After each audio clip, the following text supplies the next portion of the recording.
नमस्कार विद्यार्थी मित्रांनो, ज्ञानदीप स्वाध्यायामध्ये तुम्हा सर्वांचे स्वागत आहे। आज आपण इयत्ता 6वी विषय आहे मराठी बालभारती भाग 3 प्रकरण क्रमांक 16 सफर मेट्रोची या पाठाखालील आज आपण स्वाध्याय पाहणार आहोत। चला तर मग विद्यार्थी मित्रांनो स्वाध्यायास सुरुवात करूयात। प्रश्न पहिला आहे 3-4 वाक्यात उत्तरे लिहा। उपप्रश्न मेट्रो पायलट होण्यासाठी कोणकोणत्या टप्प्यातून जावे लागते?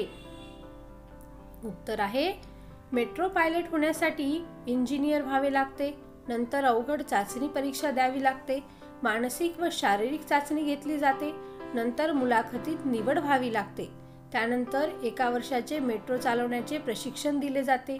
हे सर्व टप्पे पार केल्यावर उमेदवार मेट्रो पायलट बनू शकतो। उपप्रश्न दुसरा पहिल्यांदा मेट्रो चालवताना रुपालीची मनस्थिती कशी झाली होती? उत्तर पहिली मेट्रो चालवण्याची जबाबदारी रुपालीवर होती, म्हणून तिच्या मनात थोडी भीती होती। सर्वांना नीट घेऊन जाईन की नाही असे विचार तिच्या मनात येत होते। एकदा का तिने मेट्रो चालवायला सुरुवात केली आणि तिच्या मनातील सर्व भीती क्षणात पळून गेली। तिने बिनधास्तपणे न घाबरता आत्मविश्वासाने मेट्रो चालवली।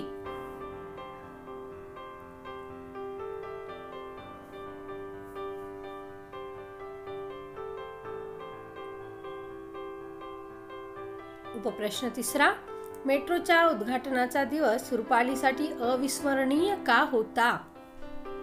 उत्तर मेट्रोमध्ये मुख्यमंत्री, उपमुख्यमंत्री, अनेक मान्यवर मंडळी, मीडिया तसेच रुपालीच्या घरची सर्व मंडळी उपस्थित होती। या सर्वांना रुपालीला मेट्रोमधून घेऊन जायचे होते, म्हणून मेट्रोच्या उद्घाटनाचा दिवस रुपालीसाठी अविस्मरणीय झाला होता।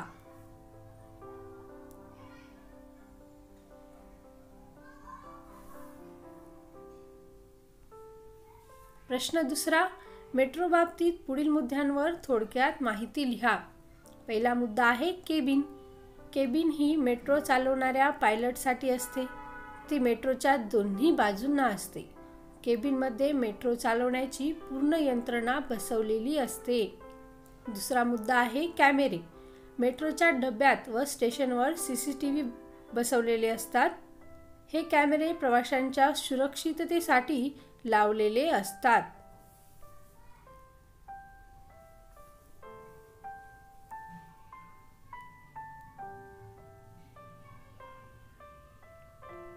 मेट्रोचा प्रवास।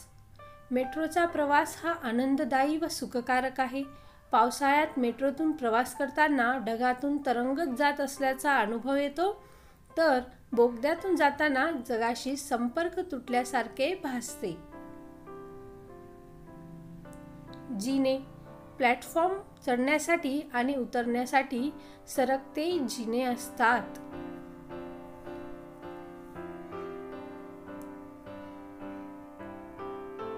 दरवाजे। स्टेशन आल्यावर मेट्रोच्या डब्याचे दरवाजे आपोआप उघडतात आणि ते पायलटला बंद करावे लागतात। टोकन किंवा प्रीपेड कार्ड मशीनवर टाकल्यानंतरच मेट्रोचे दरवाजे उघडतात व मगच प्लॅटफॉर्मवर जाता येते।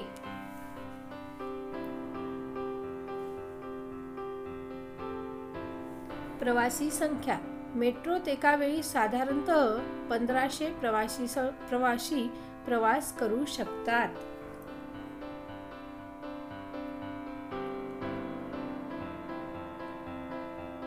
इंजिन।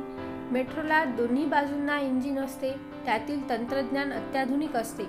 इंजिन पायलटच्या केबिनमध्ये असते। तिकीट। मेट्रोच्या तिकिटाला टोकन म्हणतात। दररोज प्रवास करायला असल्यास प्रीपेड कार्डही मिळते। प्रीपेड कार्डमध्ये भरलेले पैसे प्रवासानुसार संपत जातात। ते संपले की पुन्हा मेट्रोच्या तिकीट विंडोवर जाऊन त्यात पैसे भरावे लागतात।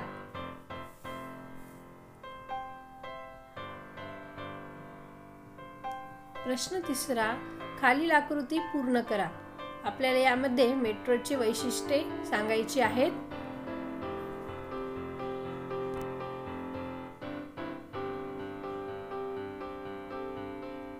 अत्याधुनिक यंत्रणा असते मेट्रोमध्ये. स्टेनलेस स्टीलचे डबे असतात. वातानुकूलित 4 डबे असतात. CCTV कॅमेरे बसवलेले असतात. 1500 प्रवाशांची सोय असते मेट्रोमध्ये. ही मेट्रोची वैशिष्ट्ये आहेत. प्रश्न 4. मेट्रो तुमच्याशी बोलते आहे अशी कल्पना करा. मेट्रो तिची कहाणी काय सांगेल ते लिहा.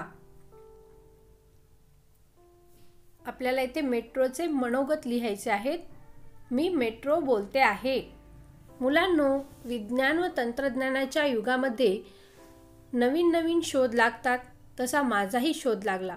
आत्तापर्यंत तुम्ही रेल्वे रुळावरून जाणारी गाडी पाहिली व त्यातून प्रवास केलात. मी तर उड्डाणपुलावरून झूम वेगात जाते. माझ्यात बसून तुम्ही प्रवासाचा आनंद घ्या. तुम्ही प्रथम टोकन काढा आणि सरकत्या जिन्याने प्लॅटफॉर्मवर या. ही पहा, मी आले. माझे 4ही डबे वातानुकूलित आहेत. सर्वत्र CCTV कॅमेरे लावलेले आहेत. माझे इंजिन अत्याधुनिक यंत्रणेचे आहे. माझे दरवाजे आपोआप उघडतात, बंद होतात. आहे की नाही गंमत? माझ्यातून प्रवास करताना तुम्हाला ढगातून तरंगत जाण्याचा भास होईल. मग काय, कराल ना माझ्यामधून प्रवास? या, मी तुमची वाट बघत आहे. हे मेट्रो बोलत आहे. मित्रांनो, आता आपण पुढचा प्रश्न घेऊयात.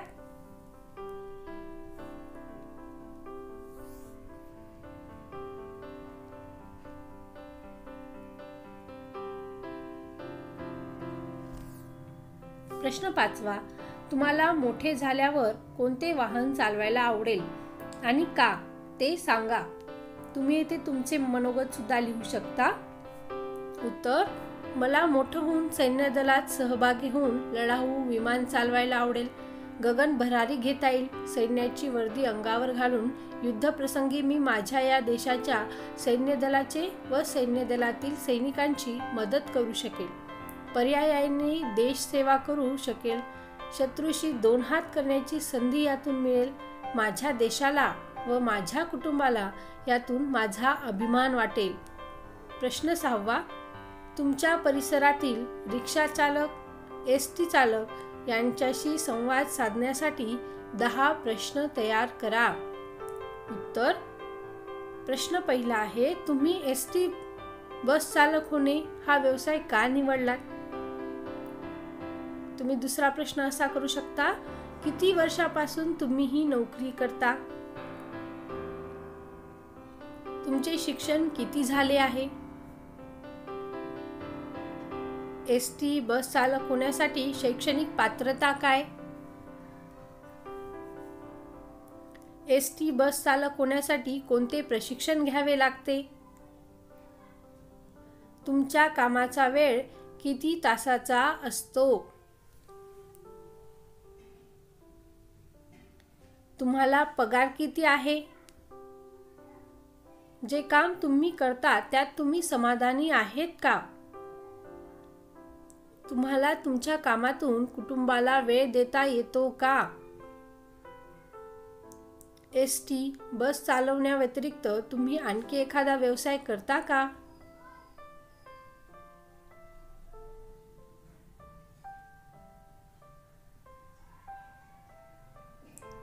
पुढील वाक्य वाचा व त्यातील कर्ता, कर्म आणि क्रियापदे ओळखून तक्त्यात लिहा. मित्रांनो, तुम्हाला इथे वाक्य दिले आहेत. त्यात आपल्याला कर्ता, कर्म आणि क्रियापद सांगायचे आहे. पहिलं वाक्य आहे, तेजवंत फुटबॉल खेळतो.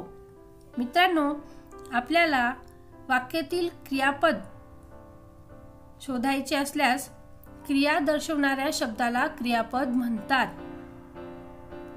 आणि कर्ता शोधायचे असल्यास कर्ता शोधण्यासाठी आपल्याला कोण हे प्रश्न विचारावे लागेल. म्हणजेच तेजवंत फुटबॉल खेळतो. कोण फुटबॉल खेळतो? तेजवंत. म्हणजेच तेजवंत हे या वाक्यातील कर्ता आहे. आणि कर्म, कर्म शोधण्यासाठी आपल्याला काय हा प्रश्न विचारावा लागतो. तेजवंत फुटबॉल खेळतो. तेजवंत काय खेळतो? फुटबॉल खेळतो. म्हणून वाक्यातील कर्म हे फुटबॉल आहे. आणि वाक्यामध्ये खेळतो हा शब्द क्रिया दर्शवतो, म्हणून खेळतो हा क्रियापद आहे. त्याच पद्धतीने शिक्षक कविता गातात.